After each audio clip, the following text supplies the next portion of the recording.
ከተማ ትራንስፖርት አስቸጋሪ የሆነብን የህዝብ ማመላለሻ በተለይ የባህር ዳር መሪ የሚባሉት እንጂ የከተማ ትራንስፖርት ላይ የቤንዚን ወይም የነዳጅ እጥረት እንደሌለብን የከተማው ህብረተሰብ እውቅና መኖር አለበት።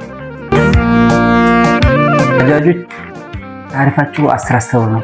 ነገር ግን ያልተፈለገ ከቦታ ቦታ እንደፈለጉ የሚያንቀሳቀሱበትና እንደፈለጉ ደግሞ 20 ብር አድርገው በራሳቸው ትራንስፖርት አዋጅና መመሪያ በማይፈቅድበት መንገድ የራሳቸው ታሪፍ ጨምረው እየሰሩ ያሉበት ሁኔታ ነው ያለ። ይህንን በማድረግም ከመንገድ ትራንስፖርት መንገድ ደህንነት ሙያተኞች እና ከትራፊክ ሙያተኞች ጋር ሆነን ህግ ማስከበር ስራ እየሰራ ነው። መሬት ላይ ህገወጥ ባጃጆችን የማስከበር ስራ ሰርተናል። 7 ህገወጥ ባጃጆችን ቀጥለናል። መረዳት ያለበት አንደኛ ህግ ሲከበር እኩል የኔ ነው ብሎ ሲዘረፍ የመከላከል ስራ መስራት አለበት። የመንገድ ትራንስፖርት እና የትራፊክ ስራ የብቻውን በአንድ ማጨበጥ ስራ ነው። ምክንያቱም ምንድነው ህብረተሰቡ ስንካፈላችሁ ሲባል መጠየቅ አለበት።